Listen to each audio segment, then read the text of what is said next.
Well, it's very interesting that you view your performance that way, because we have a litany of court cases, extraordinary confusion in the marketplace, and millions of Americans pining for clarity from you. You've abused the agency's enforcement tools, and you've even baited companies eager to comply with you, only to hit them with enforcement actions. You've retaliated against businesses and people who have come before this committee to talk about the next generation of American finance. And perhaps somehow, worst of all, you've made up the term crypto asset security. This term is nowhere to be found in statute. You made it up. You never provided any interpretive guidance on how crypto asset security might be defined within the walls of your SEC. Yet, you made the broad proclamation that you believe a majority of tokens are crypto asset securities. You did this, and you deliberately used this made-up term as the basis for your entire enforcement crusade over the past 3 years, only for your lawyers to retract it in a footnote to a court just last week. Your inconsistencies on this issue, sir, have set this country back. We could not have had a more historically destructive or lawless chairman of the SEC. Well, I think, if we look at that Fed interest rate cut, Bitcoin is the best performing asset so far. Gold and oil futures are kind of second. There's a new study that just came out from Lynn Alden and Sam Galligan that said Bitcoin is the most sensitive asset when it comes to global liquidity. And so 83% of the time, Bitcoin moves with global liquidity. It's more than S&P or any other asset. And so if you look at not just the interest rate cuts, now M2 money supply is expanding, and also we have cuts going on in China and elsewhere. And so I think that Bitcoin ends up being a big winner whenever we get kind of cheap money flooding into the system. And it feels like we just went through this big regime change, right? We were tightening, everyone was trying to kind of drain liquidity from the system. Now we're going to go the other way. And so Bitcoin should be a big winner here for the next couple of months. In terms of the flows, if you will, how much has come in via the ETFs in the past week and a half, and how much has come in direct? Yeah, it's really hard to tell kind of exactly what's pushing the price, if you will. And then also you have to understand that there's a lot of trading that's going on. People are putting on different kind of cash and carry trades and things like that. And so like how many people are actually buying Bitcoin and holding it for the long term versus how many people are just trying to trade or clip? Well, that's what I'm trying to understand, this sort of hodler version of this. And that was a sort of a specialized community that I assume gets sort of not pushed out, but over time, you would think, if you would look expand, and then you're going to get into a more, and that might actually create some kind of price discovery in a different way. Yeah, so what's interesting is in bull markets, if you look on chain, basically, you go through a bear market, everyone buys up Bitcoin, they hold on real tight, they don't move it for a year or two. And then as you get into a bull market, price goes up and there's kind of a clearing. People start to sell their Bitcoin into that bull market. We have started to see a little bit of selling of Bitcoin as we kind of broke over $60,000 earlier this year. But still more than 50% of all Bitcoin is being held, for over a year and not moving on chain, which I think is probably the best signal. You're a Bitcoin maximalist, so Ethereum doesn't do it for you?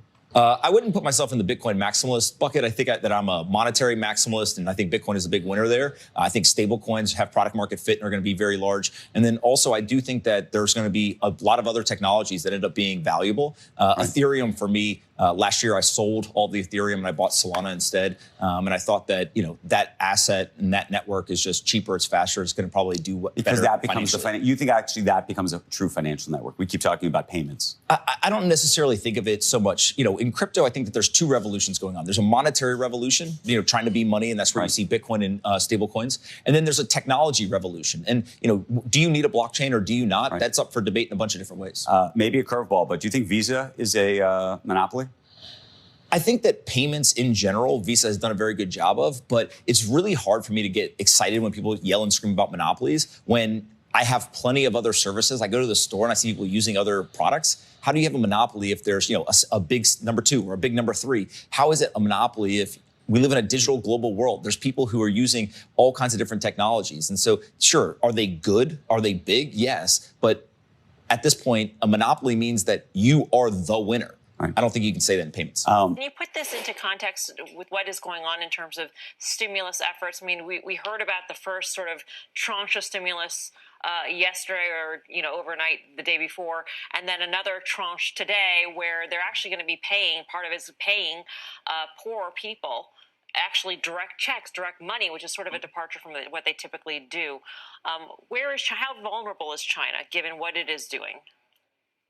Well, the economy's weak, and it's been getting particularly weak in the last couple of months, and so there was a little bit of worry on the ground. But I think what this is an attempt to boost sentiment. I don't think that the leadership in Beijing stays up worrying about the state of the economy as a tier one issue. I think they don't like they don't like that it's not doing very well, but it's not collapsing. It's not doing terribly. It's just not doing very well. So every once in a while, they have to step in during this property deleveraging process, during this tightening of credit that's been going on for years, and show the government's still here. There will be policy support. And so they stepped in on credit. They stepped in property. They stepped in on stocks. They stepped in a little bit with giving money to households, and to show, look, there will be a policy response to weak results. I just wouldn't read into it. This is not a bazooka. If Taiwan Semiconductor goes down, then there's going to be a cataclysmic world recession around it for a lot of reasons, including that it would probably be the start of some sort of form of World War III. These are not moves I think that Beijing knows it can take lightly. This starts a process that unravels the world economy. So yes, it's a vulnerability. It's a vulnerability for Western supply chains. It's a vulnerability for the whole world, and I think that's why there's so much focus on Taiwan right now, because that's really the most dangerous place in the world when you think about where geopolitical tensions could really go out of. Welcome to the Crypto Teacher. And I come back with that video just to make you think. Don't forget to like and subscribe to the channel. And make sure you join the Patrons. If you're not a part of the Patrons, make sure you're hitting the Cash App. And then also, guys, make sure you go and like and follow the TikTok. And we have Representative Emmer on Gary Gensler. And we know he's always after Gary Gensler. Nothing but the Hegelian dialectic. But remember, Gary Gensler did his job. His job was to kick the regulation can down the road. And now all of it's coming to an end. All the politicians now are going after poor Gary. But we're going to start seeing the SEC more lenient on crypto because they're ready to flip that switch. And we have Pomp on CNBC saying that liquidity is going to be coming back into the market. And the only reason why the Fed cut 50 basis points is to keep the stock market up until we get this new president. And yes, most likely we're going to get a year-end rally because they're going to be cutting 2 more times. But starting next year, we know they have to start cutting all this government debt because the United States World Reserve currency is about to end. We're going to a level playing field in this new digital economy. And then Pop talks about Ethereum. And anybody who understands Ethereum's ecosystem know that it's a whole lot better than Solana. Yes, Solana is cheaper, but the same way when you look at Bitcoin, we know when it comes to the technology, it doesn't match up with the price. We know the NWO's hand is on Bitcoin. But when you look at Ethereum, we also know the NWO has his hands on Ethereum. And remember, the Crypto Teacher told you. And Pomp was asked, was Visa a monopoly? Guys, we know Visa and MasterCard are definitely monopolies. And we know the big banks are definitely monopolies. They control everything. And we know the banks are the biggest what? I'll let you finish that. And now, guys, we have China sending out free money to its people. And we know they're just getting started. And we're going to see the same measure across the globe in order to stimulate the economy. If you want to stimulate the economy, you hand out free money. But this time, guys, and the digital economy, that money is going to be programmable, telling you what, when, and how to buy. And you have 3 to 6 months to spend it or poof, it's gone. And remember, the Crypto Teacher told you. Now, we have a report on CNBC on auto delinquencies. And they say take it as a grain of salt. Yeah, right. Guys, these are prime loans. These are not subprime. Subprime, you expect it. But these are prime loans. These are people that have good credit and they're falling behind. The labor market is definitely showing holes and it's just going to seep into the economy. The consumer is definitely hurting. And we have the holidays coming up. And we know for some reason during the holidays, they love to do a lot of layoffs. Now we have Polymarket and CFTC playing the Hegelian dialectic again. Guys, we know they love the casino. Why do they love the casino? Because the house always wins. And remember, the crypto teacher told you. And then, guys, we have the Bankman, P. Diddy, Puff, Sean Combs, whatever name you want to use, they are in the same jail. And don't be surprised if they come out with a song or P. Diddy comes out with his own crypto.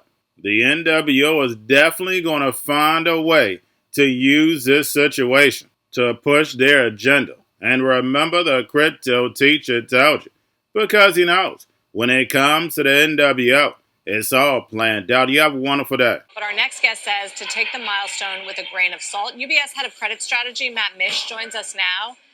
How severe are these delinquencies? Well, I think, certainly you've seen two things that I think are notable. One is we're not just talking about subprime ABS delinquencies anymore that are near elevated levels. We're talking about prime, right? And about 80 to 85% of all auto loans or financing for an auto purchase essentially are prime. The second thing I would say is that, again, these levels have been certainly elevated relative to the last, call it 3 to 5 years. But what we've really seen is a notable uptick. And again, you are approaching 2009 levels. Now, having said that, we do think that investors should take this with a grain of salt, particularly in terms of the read for the overall consumer health. And there's a few reasons for that. One is that net losses are not keeping up at the same rate as the delinquency surge that you're seeing. And a lot of this, we believe, is due to something called churning. That's when consumers miss a payment or two on an auto loan and then start to repay. And so there's some underlying fragility, but ultimately consumers want to keep the car and are basically making payments after missing a few. The Commodity Futures Trading Commission announced this summer that they're monitoring Polymarket and other offshore crypto betting platforms. Blockchain-based prediction markets are becoming heavily scrutinized, with people betting on the upcoming presidential election.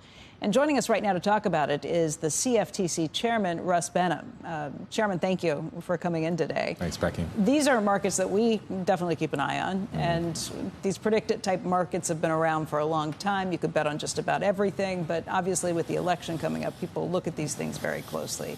The assumption has always been that because there's real money on the line, maybe it's better than some of the polling that you see in some places. What's wrong with what these platforms are doing potentially? Well, first of all, good to be here. I don't think there's necessarily a question that there is merit to the price discovery function of these markets. But really what the commission has been saying for over a decade now is that these markets are illegal under current law. And we have essentially pushed that towards what we're dealing with right now with these two markets. But I would say what I've said multiple times is this pulls the CFTC into the role of being an election cop. Because if there is manipulation of these markets, if someone does take a position, long or short, which would essentially be on a candidate, and then potentially puts out news that's not necessarily true, this could spiral into a situation where you have manipulation of elections. And I think if you look at convincing people that someone has a better chance, and it can move markets, and we just have to be. I think in the statute there are certain things that are illegal: war, assassination, terrorism, gaming, anything that's illegal. And Congress did give the CFTC authority to make decisions about public interest. And I think we have to have a line where we draw certain financial contracts. We don't want to commoditize elections and the integrity of democracy. Like in fact, it'd be just like what happens in the stock market. It's precisely the same type of manipulation that we see in the stock market or even in the derivatives market. Right. But we just don't want to have all that. Right. Yeah. And we don't want to lay it over on elections. No. And these are all illegal, not all states, but this is illegal under most states in the country. And that really is at least a part of our legal argument that we've made before the court. And I've said this, people often say, oh, this is illegal overseas in some jurisdictions, but it's legal and it's sanctioned under gambling laws. So I think if there is really a strong demand for this, folks need to think about where they're going to go and where we sort of house this. And I think it's probably best suited in a sort of gambling structure as opposed to a financial market regulatory So this is not so exchange. much about protecting the people who happen to be using these offshore betting houses. Like normally when the regulators come at these things, it's like, look, we don't want people to be defrauded. This is more a situation of we don't want the election to be stolen or manipulated. I would never say our number one priority is always making sure customer protections are in place. But in this particular situation, when you're dealing with democracy, and elections, I think we all collectively have to think about where is that line that we don't want to cross when it comes to financial markets and the utility of financial markets. And in this particular case, both pulling the CFTC into the sort of space of being an election cop, and then, as Joe mentioned, the risk of people front-running or manipulating markets, again, by taking a position, and given how news travels, given what we, have dealt with in 2020 and 2016, I've often mentioned, the issues with Dominion voting systems, right? Or any news about a candidate. This could be local, state, federal, having health issues, not running, changing it. Any decision that could impact the price of the contract could benefit. That Sean Combs is living in the same unit of like a dorm Brooklyn jail. I can confirm this. You don't need to say the other. Yeah, as Sam Bankman-Fried. Yeah. You were over there or something? Or I'm just saying I know. You have friends that are incarcerated? When you know, you know. Yeah, you're right. The MCC. Wow. They re-sleeping. No.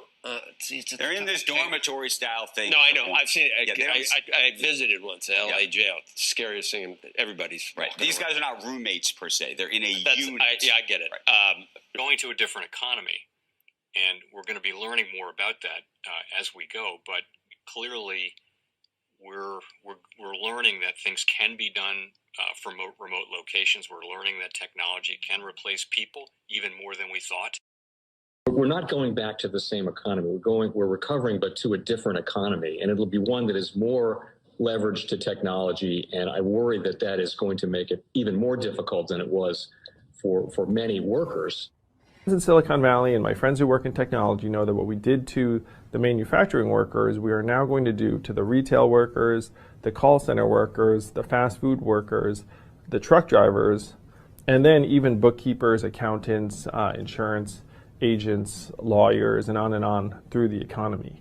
So what happened to the manufacturing workers is a very clear sign. And so we'll import Chinese-based CBDC technology. So it's going to be CBDC in a box provided to you by the People's Bank of China. But every stock, every bond, every currency, every commodity, every piece of art, every private business, every piece of real estate will eventually be a token on a blockchain, an entry on a ledger, permanent and immutable. We will have truth instead of trust, and we will save over $7 trillion a year. 6 to 8% of global GDP is wasted by the friction of the trust industry that's necessary when you have dual entry accounting. With triple entry accounting, which is what a blockchain is, we get rid of all of that friction. It's a beautiful future. Like what you see in China and their social credit scoring systems, right? If we get identity wrong, it could be a tool to enslave humanity. And if we get it right, it could be a tool to liberate humanity. And as an American, I'm obviously rooting for the one that's on the side of freedom.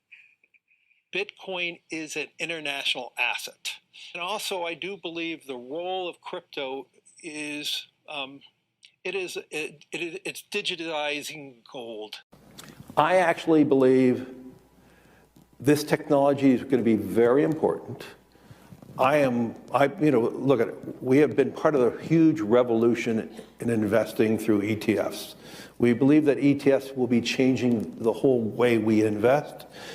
Many people still use it as a means, people are investing it for indexing. No, the majority of people who are putting money in in ETFs are active investors that are buying exposure. The entire bond market is being transformed as we talk right now. I believe the next generation for markets, the next generation for securities will be tokenization of securities. And if we could have that distributed ledger that we know every beneficial owner, every beneficial seller, we all have our code of who's buying, who's selling, instantaneous settlement.